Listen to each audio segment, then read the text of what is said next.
Tumayo po tayong lahat at purihin po natin ang ating Diyos ng malakas na palakpak. Purihin ang Panginoon. Purihin ang Panginoon. Praise you, Lord. We praise you, Jesus. Thank you, Lord. Thank you, Lord.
Oh, you are good all the time, all the time. You are good, you are good all the time, all the time. You are good, you are good.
For the message today, introduction lang po yung mga kapatid.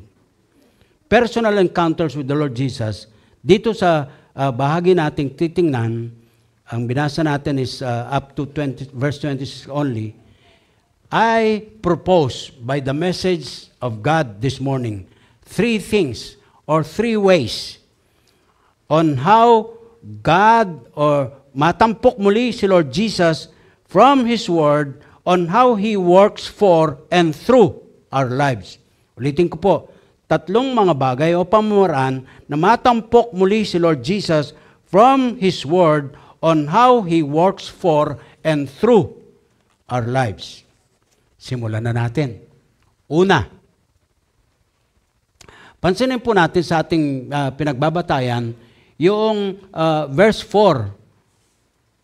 Ang sabi niya, now He had to go through Samaria. He had to go through Samaria. May kinalaman po sa paglalakbay.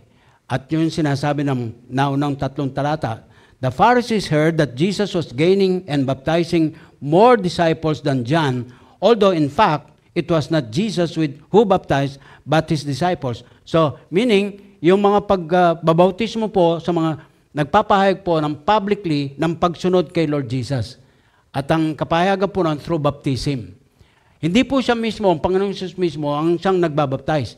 Pero through His apostles, yun, nababantog na po ang kanyang ministry. At bawat mga lugar-lugar, katulad dito sa Samaria, unti-unti po tinatanggap na yung kanyang presensya, yung kanyang mga pangaral, pagtuturo, paggawa ng mga kababalaghan, and all. However, meron po mga territories na hindi po siya ganong katindi sa pag-welcome sa kanya. Tulad po dito, sabi niya, when the Lord learned of this, He left Judea and went back once more to Galilee. From north, punta po siya ng south sa Judea, pero tila may panganib pong nakabanta sa kanya, balik siya ng north sa Galilee. At sa paglalakbay po niya, ang sabi ngayon ng verse 4, now He had to go through Samaria. Ang sabi ng ating mga Bible scholars, yung pong term na had implies necessity. Kinailangan siyang magdaan sa Samaria. Implies necessity. Bakit po? Yun nga, sa verses 1 to 3. Meron pong pwedeng pagbabanta sa kanyang buhay as early part ng kanyang ministeryo. Alam nyo, nangyari na po dito, kumbaga, hinuli na si Juan Bautista. At alam na natin, ang Herodes, ang hari ng Israel noon, ay pinapugutan ng ulo ni Juan Bautista. So, maaaring mangyari na po, pagpaplanuhan na po itong Panginoong Hesus. Dumaan siya sa Samaria. Hindi po karaniwan ito, mga kapatid. Ang karaniwan, from north to south, ang paglakbay po ng mga Hudyo, in general, lalagpasan po nila.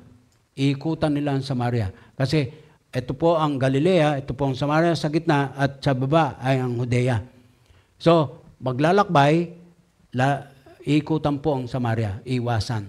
At ang sabi po rito, kombinasyon po yan ng cultural at saka religious belief system. Ang nangyari po dito, sa mahaba ng panahon ng kasaysayan ng Israel, hindi po maayos ang ugnayan ng mga Hudyo at saka mga Samaritano. At nakaka-intriga po ito, mga kapatid, in the sense that, isipin nyo, sabi ng verse 4, He had to go to through Samaria. Again, the word had implies necessity. Para ba makaiwas lamang sa kapahamakan si Jesus? Kasi pinapatay na po itong si Juan Bautista. But there is a much deeper reason why He did so. The necessity arose out of Christ's understanding of God's will for Him. Ano po bang mensahe niya? Ano bang mission niya? Ano ba, sino siya at para saan ang kanyang mga ginagawa? Hindi po nawalay sa kamalayan ng ating Panginoong Hesus ang pagganap o pagtupad sa banal na layunin ng kanyang Ama kung bakit siya sinugo.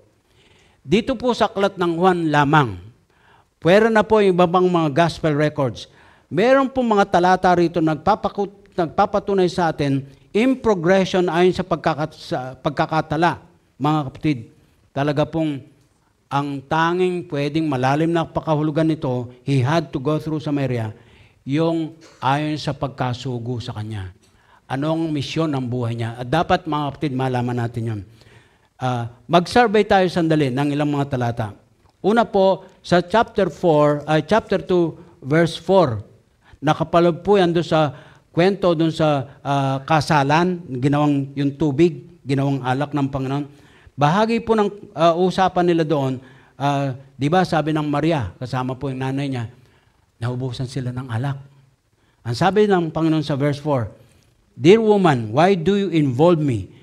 Jesus replied, "My time has not yet come."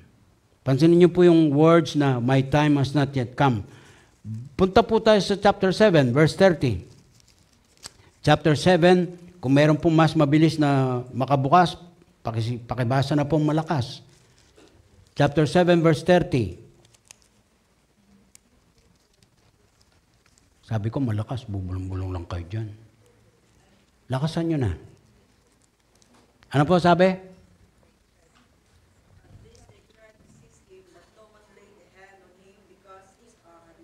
Yan, his hour has not yet come. Chapter 8, verse 20. Sige po, pabilisan. Chapter 8, 20. Yung sumunod po, 12:23. 8:20, basa. These words while teaching the temple courts near the place where the offerings were put. Yet no one seized him because his hour had not yet come. 12:23. Ang kasunod po nun, 13 verse 1. Basa.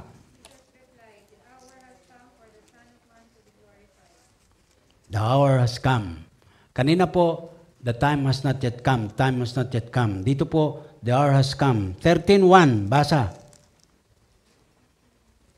Now before the feast of the Passover, when Jesus knew that his hour was come, that he should depart out of this world unto the Father, having loved his own, which were in the world, he loves them unto the end. Wow. Consistently, progressively. Hindi pa dumarating ang oras. At ang pinakatampok po ng sinasabing iyon, yung pinakamisyon niya dito sa lupa, bakit sa sinugo ng Ama? Bakit niya inialang kanyang buhay doon sa krus? Para sa pagkaligtas ng makasalanan. Tayo po yon, mga kapatid. Kailangan niyang dumaan sa Samaria ay yung pag-ayon po o pagsunod sa marching order ng Ama sa kalangitan. To do the will of the one who had sent him and to accomplish and finish his work, sabi ng 4:34. At naniniwala po ko, patuloy po niyang ginagawa ito kahit sa ating panahon, hindi na mismo siya directly, kundi sa pamagitan ng kanyang iglesia. Sa pamagitan natin. Will someone please turn to John 20, verse 21. Pakibasa lang po. John 20:21. Ano po ang sabi diyan?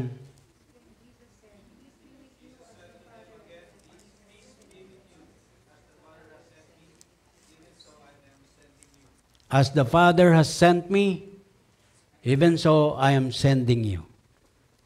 May passing of the baton, so to speak. At narito po tayo, mga kapatid, nagkaroon na ng kani-kanyang personal encounters kay Lord. Iba-ibang mga kalagayan. Pero ang tuon ng pansin, katulad sa buhay ng ating Panginoon Kristo, malinaw po sa kanyang kamalayan yung mission niya. Bakit siya narito?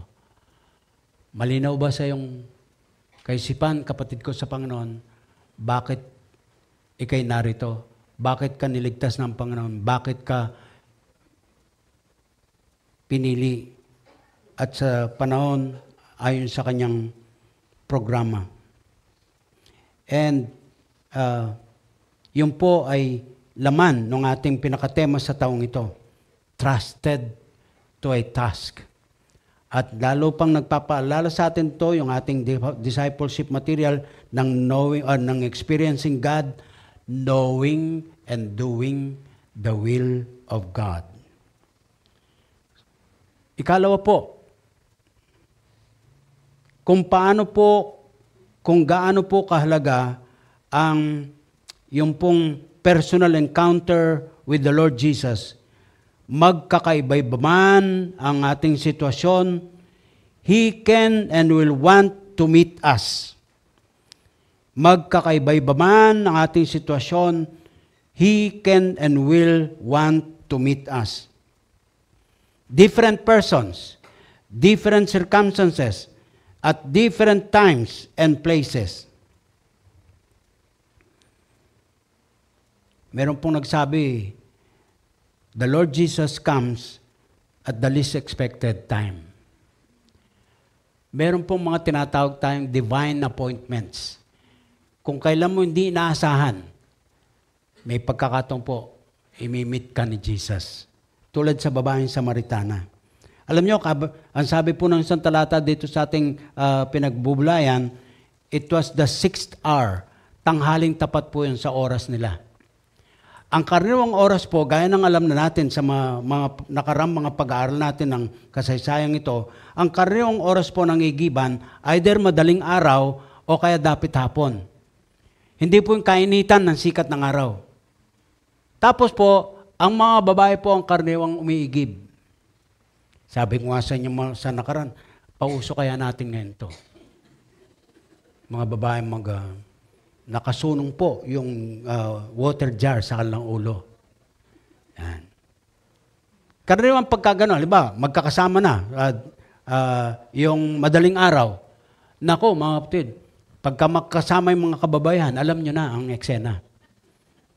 Talagang walang umaatikabong, talagang kwentuhan po yan. At oy, bago yung dala mong water jar saan mo nabili yan? Yan, mga ganyan. Sino ang gumawa niyan? At oy, alam mo ba? Si Mario mo.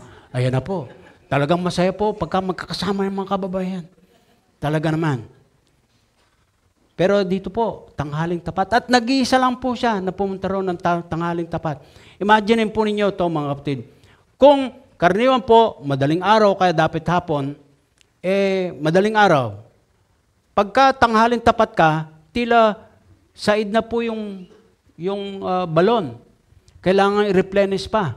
Kaya yung sumunod na oras, dapat hapon na. Hindi po doon sa tanghaling tapat. Hindi po yung sunog yung kutis mo sa paglakad. Meron pong dahilan yon. Umiiwas sa marites. Mamaya makita po natin yun, mga kapatid. But the deeper idea with this, and I tell you, we must take note of this.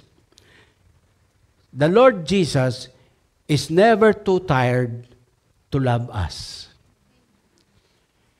Naglakbay si Jesus. Mula sa Judea, babalik po siya ng Galilee. At kinailangan niya magdaan nga sa Samaria. Napagod.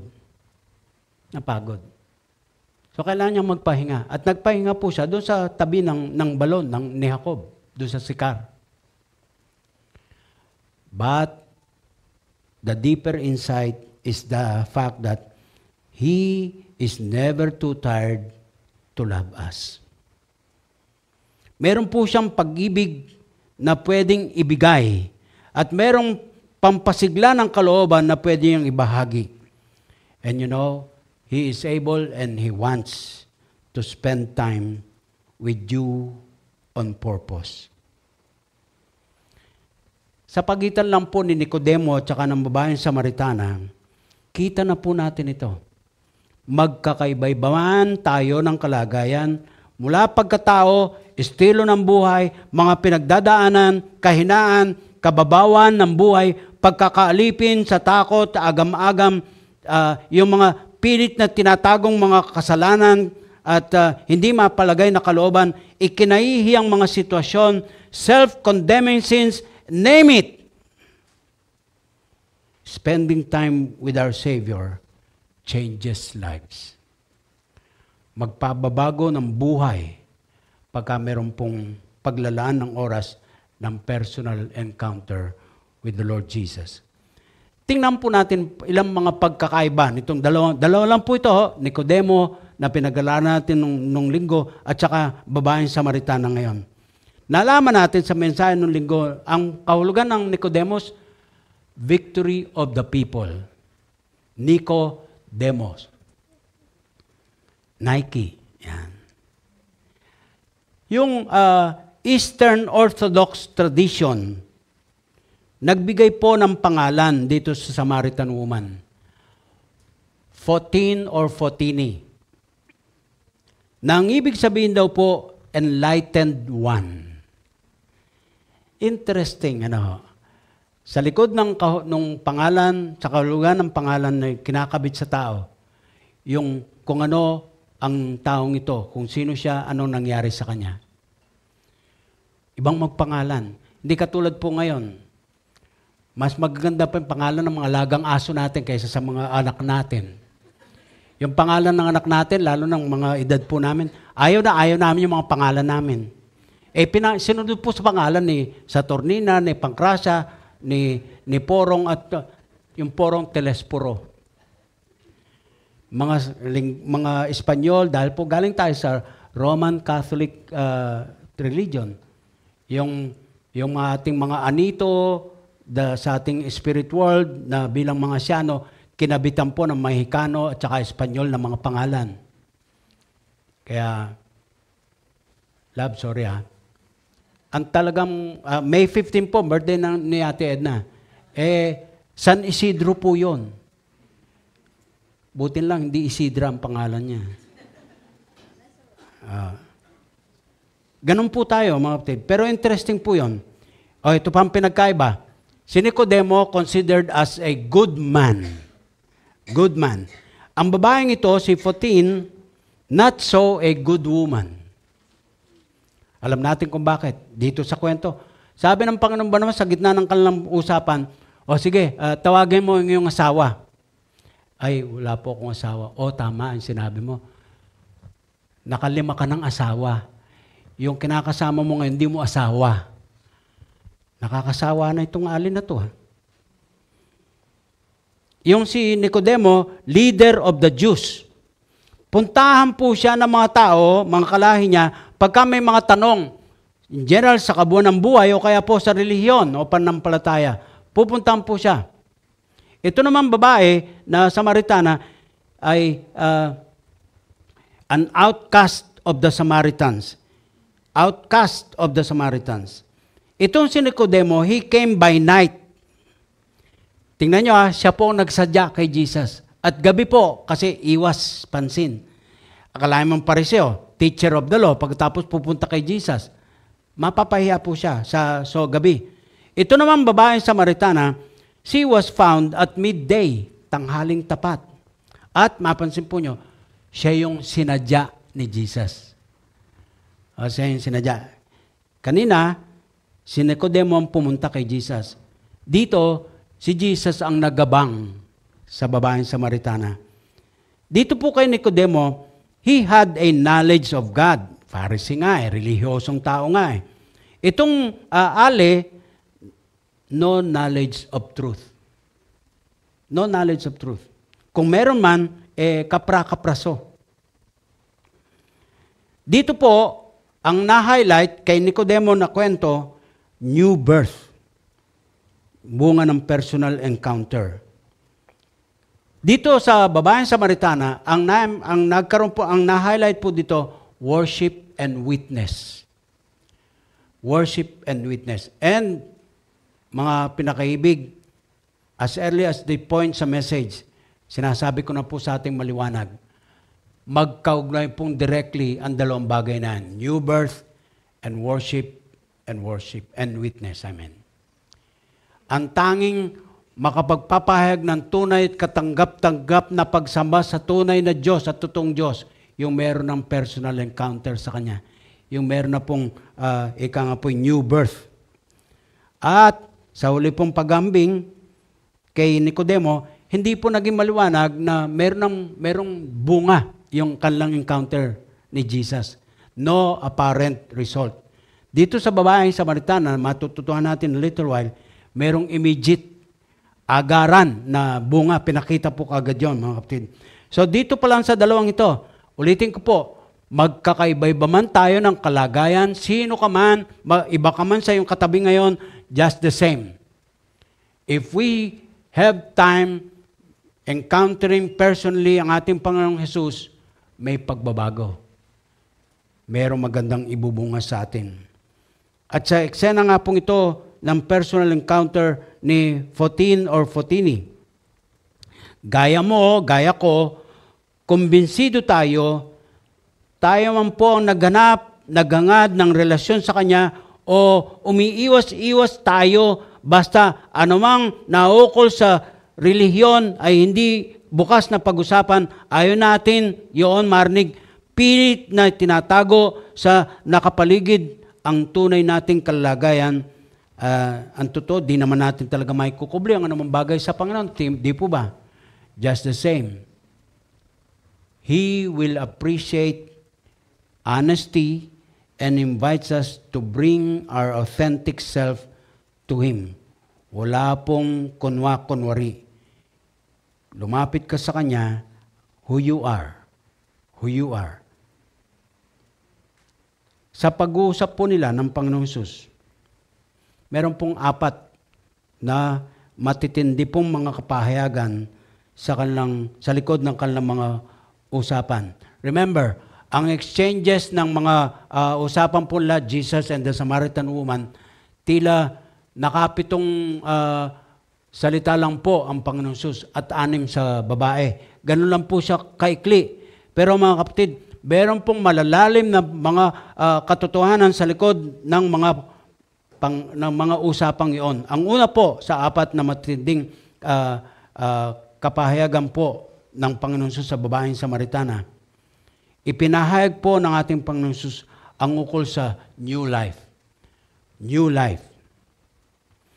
Na siya po mismo, Panginoong Hesus, that He has come to give everlasting life.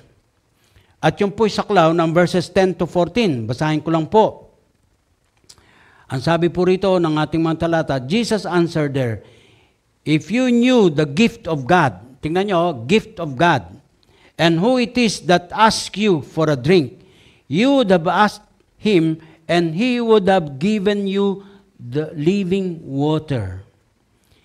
Ito po ay tema pa rin ng paghahayag ng mensahe ng Diyos ng katubusan sa sanglibutan, even in the Old Testament times. Yung living water, yung spring of water, ay nababanggit na po, nababasa na rin natin sa kabuuan ng Old Testament scriptures. Such as, halimbawa, dito lang po sa aklat ng propeta Jeremias, Jeremiah chapter 2:15. If you may open with me your Bibles doon sa Jeremiah 2:13. Ang sabi po rito, mga kapatid, my people have committed 2 sins.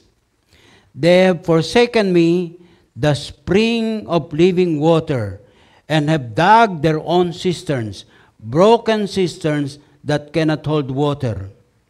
Tingnan nyo, paglalarawan po, ang sabi niya, matindi mga dalawang bagay na matinding kasalanan ginawa sa akin ng aking bayan. Sabi nila, kinalimutan ako. They have forsaken me, the spring of living water. At pagkatapos, gumamit sila ng mga, sabi, broken cisterns. Gumamit sila, mga sisidlan din ng tubig, pero butas.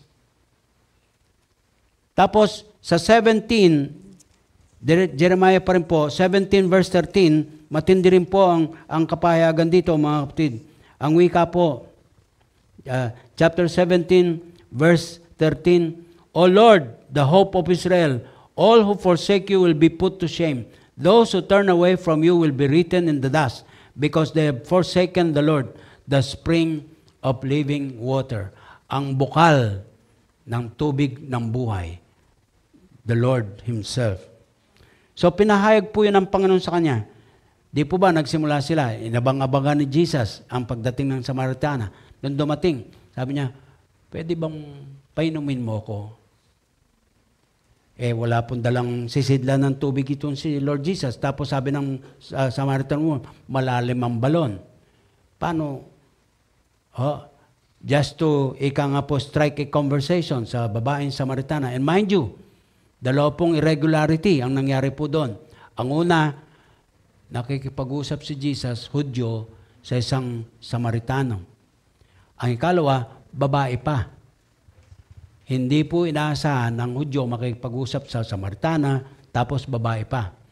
Sa literature ng mga rabbis, Jewish rabbis, anumang tradisyon ang pinagmulan ng mga literatures nila, meron pong panalangin po ang mga rabbi na ang dating nagpapasalamat sa Lord na hindi siya nilikhang babae. Can you imagine? Ganun po yung atrocity sa pagitan po ng Hudyo at ng Samaritano. Now, mga kapatid, ang source ng buhay, new life, wika po dito, the gift of God, the Lord Himself. At yun po ang unang siniksik sa kaisipan ng Samaritana. He has come to give everlasting life. Tulad sa balon na sabi niya, di pinainom. Halimbawa po, sumalok ang babaeng Samaritana, tapos pinainom kay Jesus. At sabi ng Panginoon, kung alam mo lang kung sinong humingi sa iyo ng tubig at tapos hihingi ka sa kanya at bibigyan ka naman niya, abay, bubukalan ng tubig ng buhay, sabi niya. At pagkatapos po nito, ang pangalawang mahalagang kapahayagan, ipinakita po ng Panginoon Jesus ang totoong kailangan ng babae. Espiritual na pangailangan. Alam niyo, pwede pong magkamali ang sino man sa atin ng pag-aakala, ito ang totoong kailangan ko. Sa counseling po, mayroong mga pag-aaral na nagpapaalala, pagka mayroon pong engaging ng pagpayuhan, supposedly, matumbok dapat yung pinaka-problema. Kaso mo, nangyayari pong madalas, natumbok na, nakita na, agree na yung counselor-counselee sa itong problema. Ang counselor po may tendency, iwasan niya. Sabi niya, parang mag-imagine po siya ng sitwasyon na kaiba. Kung magkaminsan po ay yung mga simptomas at hindi po yung totoong problema ang siyang napag-uusapan. Tandaan po ninyo, sa simpleng pakahulugan po nito, nilalagnat ka. So, inom ka ng gamot para malunasan yung lagnat mo. Pero yung pala, yung lagnat mo, simptomas ng totoong sakit mo. Kaya, inom ka ng paracetamol, guminhawa ka sandali, bukas paracetamol na, nilagnat ka na naman. Kasi po, yung totoong nangyayari sa iyo, sa loob man ng katawan mo o papaano, nandun pa rin. Nagkakaproblema tayo, di natin masagot-sagot, masolusyonan ang problema natin kasi po, hindi natin natutumbok yung totoong problema. Dito po, pinakita ng Panginoon yung totoong kailangan, yung totoong spiritual na need ng babae. At yung pong immoral na kanyang pakikipag-ugnayan, sa nakalimang asawa na po siya, at may kasama po siya ngayon, hindi pa niya asawa. Minsan po, ginagamit po yun para po itago, para ilayo ang kamalayan doon sa talagang sitwasyon niya. And being dishonest to what's going on in our life, ay matindi pong antidote doon sa gusto natin na matugunan. Pero ang ginagawa po natin, nagpapatsi-patsi lang tayo, tapal-tapal lang. Tapal-tapal. Kay Jesus, nilinaw po sa babaeng Samaritana, ano ba talaga yung kailangan niya? And she has to accept and recognize that from the point of view of Jesus Himself. Kapatid sa Panginoon, kung ginugusto mong matugunan yung totoo mong kalagayan, pangailangan, basically rooted sa spiritualidad ng iyong buhay, abay, lapit ka kay Jesus. At paggalap mo sa Kanya, kung sino ka talaga, kung ano totoong nangyayari sa iyo. At alam mo, di ka niya tatanggihan. Lagi may bukas ng kamay na tatanggap sa iyo. Itong babaeng Samaritana, tanghalin tapat nga po kasi para makaiwas po siya. Sa tindi po ng daladala niya sa kanyang kalagayan, hindi po siya basta mapapalagay. Mula sa mababaw na kaisipan na baka pagchismisan lang ako. Pinakita po ng Panginoon, ano talagang dahilan, bakit ka pwedeng pagchismisan? And then, that led to usapang na sabi ng babaeng Samaritana,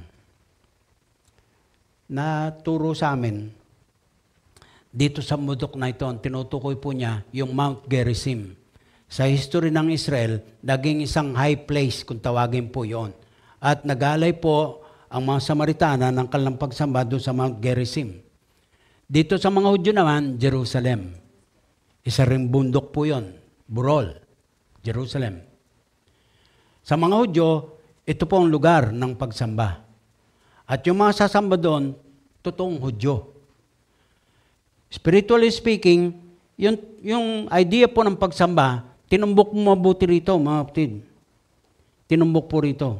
So, ikatatlong kapahayagan, ipinarinig din po ng Panginoon sa babaeng Samaritana, sino ang Diyos? Ang sabi po ng verse 24, God is Spirit, and His worshipers must worship in spirit and in truth. God is Spirit, and His worshipers must worship Him in spirit and in truth. Kailangan mong pumasok doon sa realm of the Spirit, doon sa realm of the truth, na laman po ng kabuang kasulatan, the entire scriptures, ang katotohanan tungkol sa Diyos ang inihahayag. Kailangan po na dalisay ang laman ng puso ng sasamba sa Kanya, at ang tanging kaparanan para po maging dalisay yung laman ng puso ng sasamba sa Kanya, meron na pong personal encounter kay Lord. Meron na pong personal encounter kay Lord. So, mga kapatid, makikita po natin dito yung pag-uugnay ng personal encounter kay Lord Jesus at yung totoong pagsamba. Ulitin ko po, tanging ang may kaugnayan personal sa ating Panginoong Hesus ang siyang makasasambang totohanan at katanggap-tanggap sa Diyos. Kahit na Hudyo ka, kahit na naniniwala ka sa kabuuan ng Old Testament, yung mga Samaritano po, ang revelation sa kanila ng Diyos, batay sa Pentateuch, yung unang 5 aklat ng lumang tipan, Genesis, Exodus, Leviticus, Numbers, Deuteronomy. Yung po lamang kalang Biblia na hawak nung panahon na yon. Ang Hudyo, yung kabuuan ng Old Testament, from Genesis to Malachi. So parang, sabi nila, limited ang pwedeng knowledge or revelation ng Diyos na inaangkin ng mga Samaritano. So pati po yung mga pamamaraan ng pagsamba, kompleto sa Hudyo, kulang sa Samaritano. Pero ano po ang sabi ng Panginoon? God being a spirit, naghanap siya ng tunay na mananamba. Can you dig on that, gentlemen and ladies? God is seeking for true worshipers. Sa bawat linggo na tayo nagkakasama-sama, face-to-face or online, ano ang dala-dala nating puso sa harap ng ating Diyos? Ano ang ating pagsamba na ginagawa sa Kanya? Alam niyo po, isang simpleng paraan ng pag-unawa sa bagay na to, yung katotohanan na ito pong corporate worship, ito pong sama-samang pagsamba natin katulad nito, linggo-linggo, is but a testimony or witness na mayroon kang private worship daily. Daily. Private. Ano man ang iyong kinakaharap, araw-araw, sa bahay ka man, sa lugar man ng trabaho, sa eskwelahan, ano man, sino ka man. Pag may personal encounter kay Lord, you do things, you work on something in worship to God. Giving honor to Him. Kahit nga po, sa sulat niya po sa Pablo sa Ephesians, yung in-address niya yung mga ugna-ugnayan, relasyon, mga slaves and their masters. Ang habilin ni Pablo sa kanila, Oo, alipin kayo. Binili kayo para magsilbi sa kanila. Pag-aari nila kayo bilang yung mga masters. Pero naging Christian kayo, sabi niya. So bilang Kristiyano, mayroong personal encounter kay Lord. Sabi niya, ang gawin ninyo, magsilbi kayo ng buong puso sa kanila. As if you serve the Lord Himself. Parang si Lord na ang inyong pinaglilingkuran. Hindi na yung master na bumili sa inyo. Ganun po siya katindi, kapatid ko sa Panginoon. Kapag ka regularly may intake ka ng pagkain sa iyong kaluluwa ng salita ng Diyos, abay, nadi-display po yon sa ating gugustuhin at gugustuhin mo talagang magpunta sa araw na linggo, parang lalagnatin ka pagka hindi ka naka-worship. Parang yung idea, namis. Mamimiss mo talaga eh. Kasi nakalagpas sa iyo yung isa ng pagkakataon may encounter. As a group dahil meron ka ng personal, individual encounter. Alam nyo, kung mapapansin nyo, doon sa ating teksto, meron pong dalawang musts, dapat, na mababasa natin. Yung una po, yung sa verse 4 nga, now he had to, he must. Tapos, yung pangalaw po, nandun sa verse 24. Ang sabi, God is spirit and His worshipers must worship in spirit and in truth. Yung pong unang must, nag-a-apply po ayon kay William MacDonald sa kanyang commentary. Nakaukol po yun doon sa winner of the souls, Jesus Himself. He must go through Samaria. Doon sa verse 24, yung pangalawang must, ang sabi po, nakaukol doon sa yung pong worshipers, the worshipers. Sabi niya, and His worshipers must worship in spirit and in truth. Kaya po, mga kapatid, magkaugnay po yan. At ang ikaapat na kapahayagan, ipinakilala po ng ating Panginoon Jesus sa babaeng Samaritana, yung mga revelations po, sa revelations na yan, kung sino ang Mesias. Siya ang Panginoong Jesus na kausap mismo. Verses 25 and 26, the woman said, I know that Messiah called Christ is coming. Alam po ng mga Samaritano yon, katulad ng mga Hudyo. And when He comes, He will explain everything to us. Now, amazingly, sabi ng verse 26, si Lord Jesus ang nagsalita. At napansin niyo po ba, nandyan na naman yung I am. Ang sabi po niya, then Jesus declared, I who speak to you am He. I am. Nagkaroon tayo ng serye ng mga pag-aaral tungkol sa I am ni Jesus. I am the bread, I am the way, I am. Nagkaroon tayo. At sa lingwahe po ng lumang tipan na scriptures, yung I am, referring to Jehovah, Yahweh, the root word for Joshua, Jesus. I am God. And that is personal encounter with the Lord. At mga kapatid, sa pangatlo pong punto ng ating pinag-aaralan, ang una nga po yung pinaka-mission ni Jesus, malinaw sa Kanya. Pangalawa nga po, yung mga bagay na naipahayag po ng Panginoon sa Kanya at applied sa atin, anuman ang mga kalagayan, magkaiba-iba man tayo, meron po yung time for personal encounter. Ang ikatlo po, sa major division natin na message, ang mahalaw po natin sa mga reaksyon ng mga tauhan. Mula sa verse 27, tingnan po natin mga kapatid. Ang sabi ng verse 27, bungad, just then. Dito ang eksena. Punong-puno ng drama. Nagtagpo ang babaeng Samaritana sa may Jacob's well with Jesus. At nagkaroon po ng encounter. Aba, mga kapatid, sa kalagitnaan ng matinding dramatic na eksenang iyon, biglang sumulpot na ba naman ng mga alagad? Parang anticlimactic. Kasi po, nung papunta sila dun sa Samaria, humiwalay yung mga alagad. Pumunta sa sentro sa bayan at bumili po ng pagkain. Kaya nang bumalik na po sila, ito na, magkausap na nga sila ng Panginoon at ang babaeng Samaritana at napakaganda na po ng kumagay, eto na, matatapos na yung kwento. And they live happily ever after. Nangyari, biglang sulpot. Just then, his disciples returned and were surprised to find him talking with the woman. But no one asked, "What do you want?" or "Why are you talking with her?" So, alamin natin yung reaksyon ng tatlong tao at saka grupo ng mga tao. Unahin na po natin, ano bang makukuha natin doon sa reaksyon ng babaeng Samaritana? Verses 28 to 29.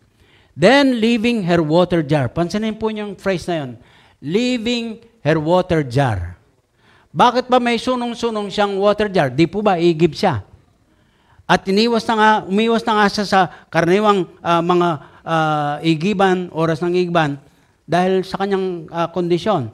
But dito po, leaving her water jar, the woman went back to the town and said to the people, pansinin niyo po yon, "Come, see a man who told me everything I did. Could this be the Christ?" Tingnan niyo yung reaksyon ng babaeng Samaritana. Something has happened sa buhay niya, doon sa maikling oras ng encounter na with the Lord Jesus sa Jacob's Well, at ito po naging reaksyon niya. Yung naranasan niya, yung nangyari sa kanya, takbo siya, balik sa bayan, at pinangalandakan po niya yun. Pinamalita po niya. Tandaan po niyo, kanina, alam niya na iwas tao siya. Pero this time, hindi na po niya inintindi kung anong sasabihin sa kanya. Bungad pa lang, alam na. Merong bagong bagay sa buhay ng babaeng ito. He became so bold enough na kung ano naranasan niya sa personal encounter na kay Jesus, wala pong nakapigil sa kanya. Wala pong nakapigil sa kanya.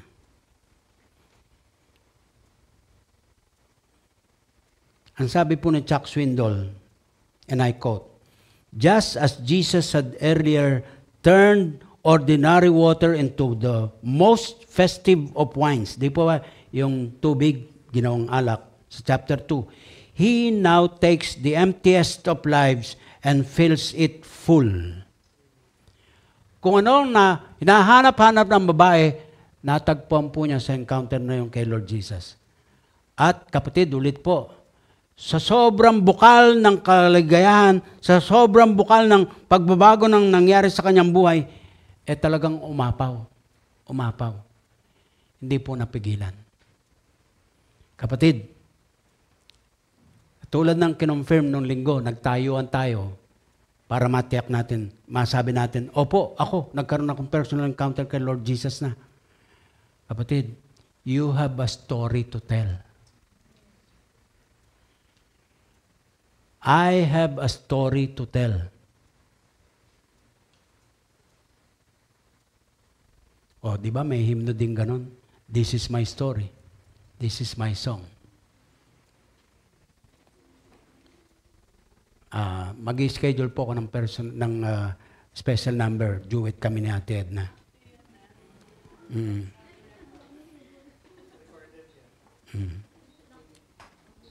Na-confirm po noong Sunday, nagkaroon tayong personal encounters kay Lord. But this time around, the story must be told. And it is now. At tulad sa babaeng Samaritana, karaka-raka, punta siya sa bayan. Kwento. Sabi niya sa kanyang mga kababayan, "Come, see a man who told me everything ever I did. Could this be the Christ?" Verse 30, they came out of the town and made their way toward him. Puntaan sila kay Jesus. Kapatid, ikaw ay connect ng tao. Ang tutugon ng problema ng tao, si Jesus, hindi ikaw. Yung problema mo, tinugon niya. So, ikukwento mo lang yon. So ang tao, pupunta kay Jesus. Gusto ko rin matugunan ni Jesus ang aking problema.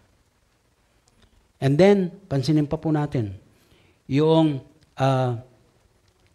reaksyon po ng mga tao na kanyang pinagsabihan.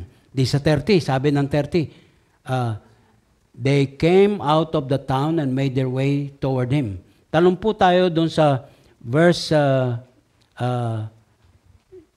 yung pong 39. Many of the Samaritans from that town believed in him because of the woman's testimony. Hallelujah. He told me everything I did, sabi niya. So, when the Samaritans came to him, they urged him to stay with them, and he stayed 2 days. 2 days. Nagstay pa po siya sa Samaria. And because of his words, many more became believers. Whoa! They said to the woman, we no longer believe just because of what you said. Now we have heard for ourselves, and we know that this man really is the Savior of the world. Papuri sa Diyos. Papuri sa Diyos. Let me just note this. Meron tayong tinatawag na the power of one. The power of one. Isang bibig na dati umiiwas sa maraming bibig para pagchismisan siya. This time around, with that personal encounter with Jesus, isang bibig naka-impluensya ng buong syudad tungkol kay Jesus. Kapatid, kung sa buhay panalangin mo, tahimik ka. Kung sa buhay panalangin mo, nasasabi nating madalas, huwag mo namang hayaang mapanisan ng laway si Lord. Wala siyang kakwento. Dito naman po, pinapaalala sa atin, magkwento ka kasi may kwento ka sa buhay mo. At dapat may personal encounter. Yung sinasabi natin, kwento na may kwenta. Huwag ka na magkwento kung walang kwenta. Pero may kwenta, ikwento. Gets? Gets. So finally, yung reaksyon ng mga alagad. Doon sa isang talata, eto na, heavy drama. Biglang sulpot, daladalang pagkain. Natural lang po na mga kailangan ng pagkain. Nagutom eh. So, hinanap nila pagkain. Pero walang nagalok, hindi natanong ng mga alagad, kumain na po ba kayo? Kumain na po ba kayo? Anong sagot ng Panginoon? Tingnan na po natin ang eksenang yun. Ang sabi po dito sa verse 34, my food, said Jesus, is to do the will of Him who sent me and to finish His work. Do you not say 4 months more and then the harvest? I tell you, open your eyes and look at the fields. They are ripe for harvest. Even now, the reaper draws his wages. Even now, he harvests the crop for eternal life, so that the sower and the reaper may be glad together. Thus, the saying, one sows and another reaps, is true. I sent you to reap what you have not worked for. Others have done the hard work, and you have reaped the benefits of their labor. Ilang mga insights ang gusto kong i-share sa atin dito. Una po, mga kapatid, kung kukumpara natin sa karanasan ng babaeng Samaritana, ang kinailangan ng babaeng Samaritana, ginamit po sa paglalarawan yung living water, yung pagsalok ng tubig. Itong mga alagad, pumunta po sila sa bayan para bumili ng pagkain, nagugutom. Alam niyo po, ang kahulugan nito, mga kapatid, naranasan na ng mga alagad na makatikim na sila ng living water kay Jesus. But they needed food. They needed food. So nagap sila ng paraan. Dito sa babaeng Samaritana, iwas-iwas pa siya kung anong mga pamamaraan na ginagawa niya to satisfy a need. Nung identify ni Jesus yung totoong need niya, spiritually, ayun, na-satisfy. Napugnaw ba o tugnaw yung kanyang uhaw? Both needs were met. Pero ang punto de vista, magkaiba. ang pinakamatinding kailangan ng isang makasalanan, kaligtasan pa rin. Salvation in Jesus. Ang pinakamatinding kailangan naman ng naligtas na. Ikaw yon, ako yon. Yung pagsunod ng kalooban ng Diyos sa buhay mo, sa buhay natin. Bago natin maranasan yung sinasabi nating pagsunod ng kalooban ng Diyos, gusto nating mabuhay sa kalooban ng Diyos, maborn again ka muna. Personal encounter muna. New birth muna. Eternal life muna. Langit muna ang pag-uusapan. At kapag nangyari po yon, heto na. Knowing and doing the will of God. So, mga kapatid, nilinaw mabuti ng Panginoon sa kanila. Sa paggamit po ng larawan ng pagkain. Sabi niya, sabi ng mga lagad, possibly, Panginoon, tanghaling tapat na, magugutom na. Kain na kayo. Sabi niya, meron akong ibang pagkain na hindi nyo alam. At sa totoo lang po, mga kapatid, hindi mo papansinin yung gutom mo pagka masayang kalooban mo pag nagsishare ka ng salita ng Diyos. Sa totoo lang po, hindi po may papantay yung anumang kasiyahan ng kabusugan physically doon sa kasiyahan ng kalooban spiritually dahil po meron kang may babahagi. Let me close with this as an illustration. Yung pong katapat bahay po namin, meron pong, yung nanay nung mag-asawa, nanay nung lalaki, taga Pampanga. At meron po siyang apo, unang apo niya dito nakatira sa bahay. Pinakiusapan po ang ate Julie ang pangalan ng nanay, na pag silang ng baby, pumunta po sa kanila, kasama pong mag-alaga ng baby kasi parehong nagtatrabaho. Lumalaki-laki na yung bata at meron namang tiyahin doon na kasama.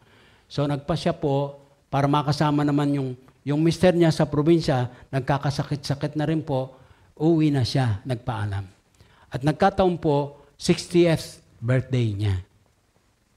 Tinreat siya ng pamilya, ng anak, sa mag-overnight sa isang hotel, busog-busugan at buhay talagang kasi overnight sa hotel.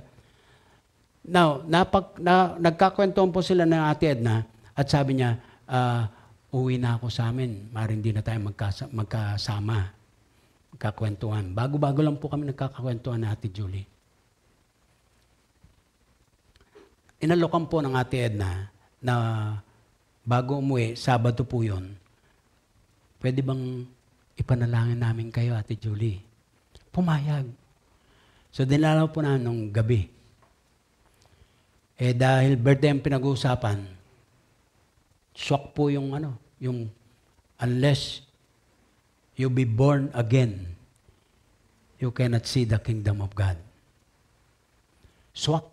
Kasi nag-birthday siya, 68. Pinalangin po namin siya. Tumanggap siya sa Panginoon. Pinabaunan po ng Bible ni Ate Edna sa pag-uwi sa probinsya.